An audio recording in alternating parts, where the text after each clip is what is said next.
म्हटले भजन केली भक्त झालो माळा घातल्या गण लावला कीर्तन ऐकली सत्य केले पंक्ती घातल्या तरी काही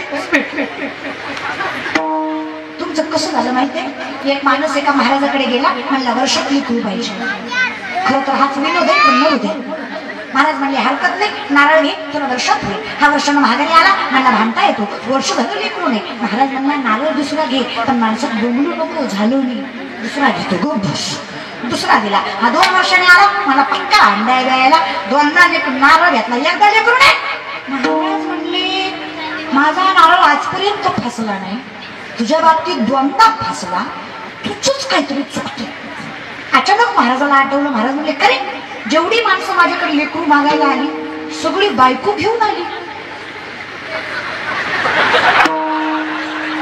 जे हुशार आहे त्यालाच कळलं महाराज ज्याला कळलं ते खरंच हुशार आहे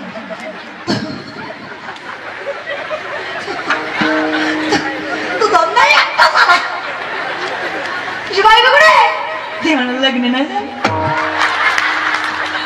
तुम्ही सांगा किती नारळ दिला लेकरू मी तुम्हाला सांगते किती कीर्तन ऐकल्यावर देव भेटल नाकाच्या शेंड्यापासून टाकल्यापर्यंत गंध बापाच्या कमरेत लाता देव भेटला नाही तू बाप ठोकला हा 10 दिवस गणपती बुडवताना बाबूराव देव भेटला नाही तू देवासमोर नाचला नवरात्राचे उपवास दसऱ्या दिवशी गोकळ देवी कोपती म्हण पोत्यात घालून हाणला म्हणजे सांगणारा ना ऐकणारा जोपर्यंत कर्म सत्य नाही विठेवरचा मालक भेटणार प्रथम तर माणूस बघतो पुन्हा खरं खोटं कळत नाही असं नाही सगळ्याला सगळं कळतं कळत नाही एखाद्यानं सकाळी मांसाहार केला दुपारी चल मनवर त्याला मंदिरात येईल का सकाळी मांसाहार केला व्यक्ती दुपारी मंदिरात येईल का तो सोपं म्हणेल आज नको आज चुकीचं खाल्लं उद्या जाऊ उद्या तू पवित्र होतो रे आणि हे काय लॉजिक नाही सोमवार गुरुवार खायचं नाही बाकी दणकावर हाणायचं तेवढं कशाला सोडितो तुम्हाला असं वाटतं का सोमवार गुरुवार देव बघतो बाकीचे डोळे बघतो तो खामी बघत नाही तो खामी बघत नाही तो खा असं करतो बघतो काय कर्म आहे पण तुमचे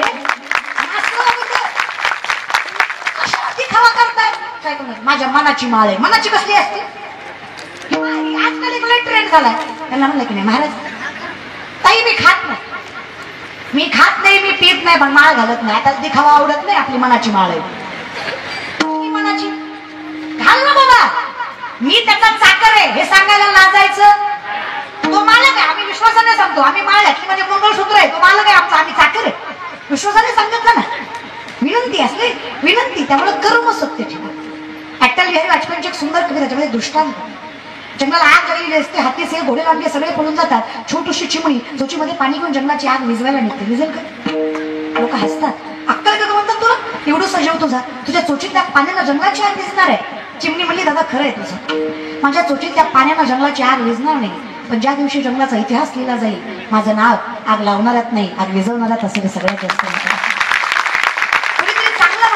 चांगलं वागत नाही मला चांगलं वागणं जगाच्या मालकांना समाधान देतो म्हणून मी चांगलं वागतो घातली या भय म्हणून मी चिंता करत नाही जोपर्यंत माझं कर्म सत्य आहे आणि सत्याला विजय आहेच पण काळजी करू नका फक्त सत्य खरे खरं बोला चुकलं से सॉरी हो रे का मीच बरोबर या भानगडीत बसू माझंच बरोबर या भ्रमात राहू चुकत असतं माणूस आहे आपण देव नाही आहे आणि सॉरी म्हणायला मागं पुढे बघत जाऊ नका त्यात काही कमीपणा नाही नात्यामध्ये स्वाभिमानापेक्षा नातं महत्वाचं असतं सेल्फ कॉन्फिडन्स असावा पण ओव्हर कॉन्फिडन्स नसावा नाती जपत जा भाऊ भाऊ म्हणत जा बहीण बहीण म्हणत जा आधी माणूस व्हा परमार्थाचा आपण पुढे बघूया माणूस झाला आणि सगळीकडे स्पर्धा आहे फक्त कोणी माणूस व्हायला तयार डॉक्टर व्हायला स्पर्धा वकील व्हायला स्पर्धा महाराज व्हायला स्पर्धा सगळ्याला स्पर्धा आहे फक्त माणूस मात्र कोणी व्हायला तयार तिकडे स्पर्धा नाही म्हणून आपण तिकडे जाऊया तेवढं मात्र होऊया काही नाही देवा कधी होईल ज्या दिवशी मुखात तुझं नाव असेल आपोआप माणूस होईल काय करावं काही नाही फक्त हरिमुखे विठोबाय दाखवा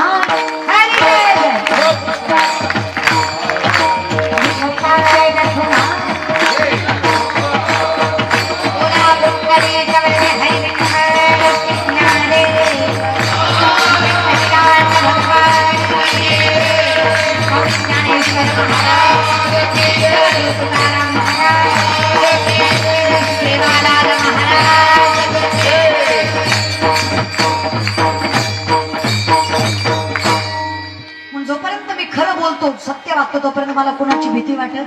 पण खोटं बोललं की ते लपवायला मला 100 खोटं बोलावं. माझ्याकडे भय नाही, चिंता नाही, कारण मला माहित आहे सत्य मालकाचं नाव माझ्या मुखात आहे, त्यामुळे मला चिंता करायचं कारण नाही. सुंदर नामचिंतनाचा अट्टहास अखंडितपणे चालू असलेला हा नामस्मरण सोहळा, 4था दिवस. महाराज, हा जमलेला समाज, आलेलं वैभव तुम्हाला जरी वाटत असेल की संयोजकांनी, आयोजकांनी, कार्यकर्त्यांनी, गावकऱ्यांनी केलं, नामस्वरूपी आहे. जिथे संतांचं वास्तव्य झालं त्या मातीला वैभव आल्याशिवाय राहत नाही, ही माझ्या ज्ञानोबा तुकोबांची. म्हणून जिथे शिवराज महाराजांसारखं व्यक्तिमत्व होऊन गेलं त्या मातीला वैभव येणारच, कारण जिथे संतांचे पदस्पर्श झाले.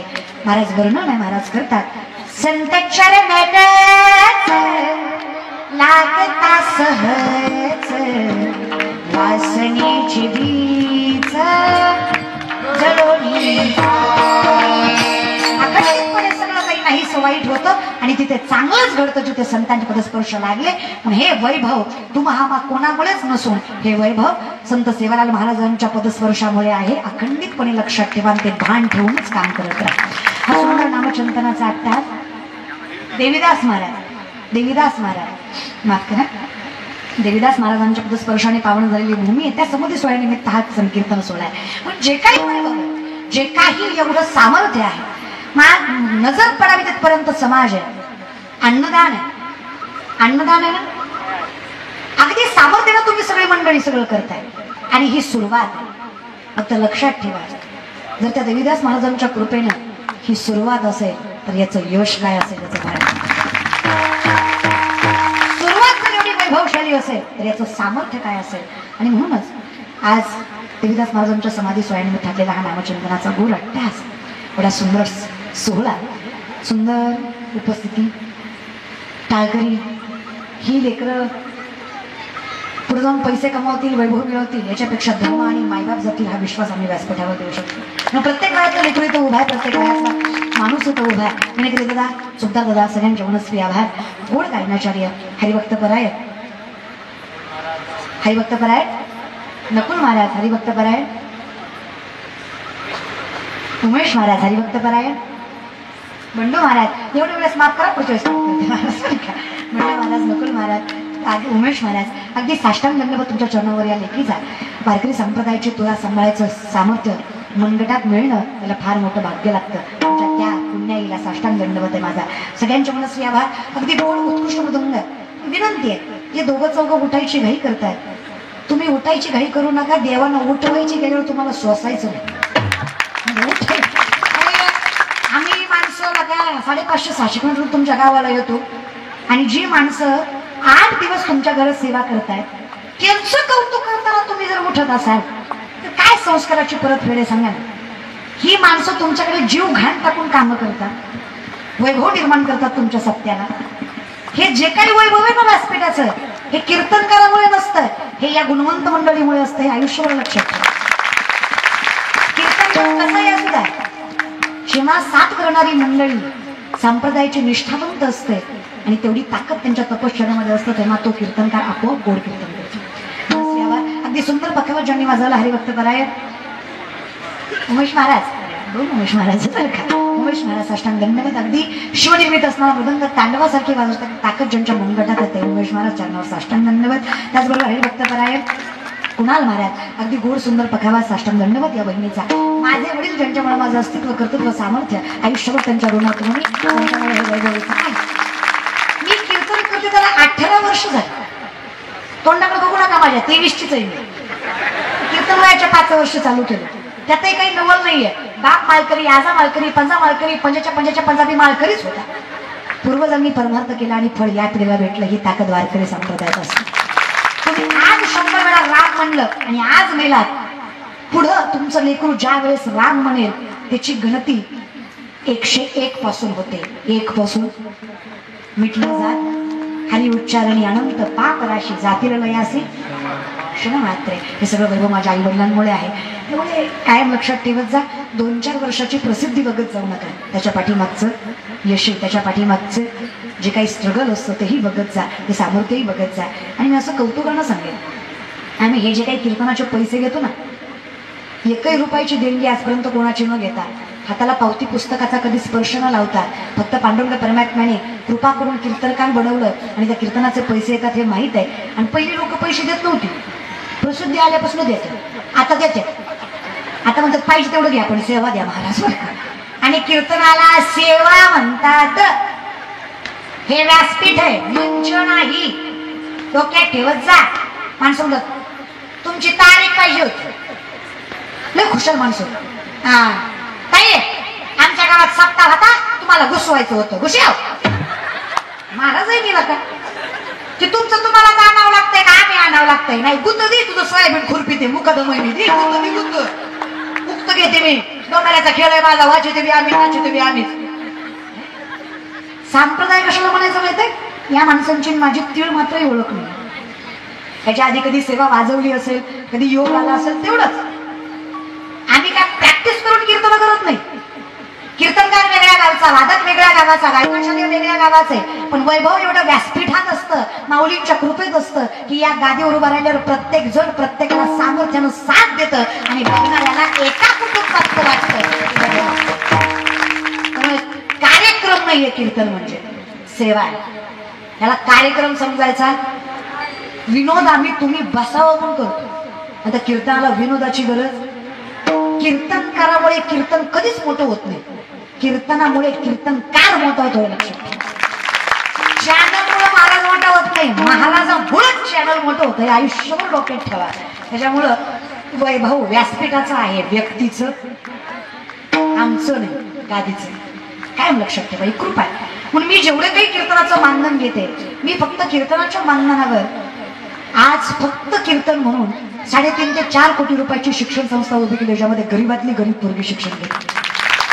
आज माझ्याकडे 80 ते 90 मुली आहेत 5वी ते 12वीच्या वयोगटातल्या. आणि अशी तशी नाही, माझं स्वतःचं घर पत्र्याचं आहे, पण माझी संस्था आरशेशी आहे. In CCTV, well management. आणि मुली गादीशिवाय झोपत नाही, सोलर शिवाय आंघोळ करत नाही, आरो शिवाय पाणी पित नाही, जाणे येण्यासाठी वेगळे स्कूल बसेस. आणि ज्ञान, कीर्तन, गायन, पेटी, वादन, शास्त्र, उपनिषद, सामर्थ्याने गीता, ज्ञानेश्वरी, विष्णू सहस्त्रनाम, गाथा या सगळ्या गोष्टीचं ज्ञान देऊन तुमचं जे बेसिक शिक्षण आहे, art, commerce, science, CBSE, SSC जे काही आपण शिकवतो, English medium, Marathi medium, semi English, हे सगळं शिक्षण घेऊन मुली ते शिक्षण घेतात. त्या पोरी पुढे जाऊन पैसे कमवून आम्ही त्यांना शिकवत नाही, त्या मुली धर्म जपती म्हणून आम्ही त्यांना शिकवतो. माय बापाला कलंक लागणार नाही म्हणून आम्ही त्यांना शिकवतो. म्हणून आहे ना, महाराज लोक वाईट नसतात, वाईट लोक महाराज होतात. हे तुम्हाला कळलं पाहिजे. जेव्हा कोरोनात माळा काढल्या तो कसा काय महाराज हे तुमच्याच डोक्यात बसू द्या. जरा मृत्यूला भेटतो तो कधी महाराज नसतो. महाराज हे सगळं वैभव त्या संत देवीदास महाराजांच्या कृपेनं आहे. आणि त्या कृपेनंच या गावाचं नाव त्रैलोक्याच्या पाठीवर झाल्याशिवाय ती कृपा त्यांची आहे, म्हणजे वैभव आहे. अगदी सुंदर गोड गेली 4 दिवस जे भागवत कथा महायज्ञ करतायत असे हरिभक्तपरायण प्रशांत महाराज अगदी सुंदर गोड ज्यांच्या कथेमधून तुम्ही भगवान श्रीकृष्णाच्या चारित्र्याचा आस्वाद घेताय. आणि भागवत म्हणजे 7 दिवसात तुम्हाला मोक्षाची प्राप्ती आहे. परीक्षित राजाने अमृत नाकारून जी कथा स्वीकारली ते कथेचं सामर्थ्य म्हणजे भागवतात आहे. हे तुम्हाला मिळतं, हे तुमचं भाग्य आणि तुम्ही ते घेत राहा ही विनंती. तुम्हा सगळ्यांचे मनस्वी आभार. स्वतः ज्ञानी, तपस्वी आणि अधिकारी व्यक्तिमत्व असूनही लहान बहिणीच्या कीर्तनाला बसायचं मोठेपण ज्यांनी दाखवलं याला वारकरी संप्रदाय म्हणायचं. साष्टांग दंडवत तुमच्यापर्यंत. उत्कृष्ट सृष्टी दादांचे मनस्वी आभार. अगदी गोड आवाज दिला. सगळी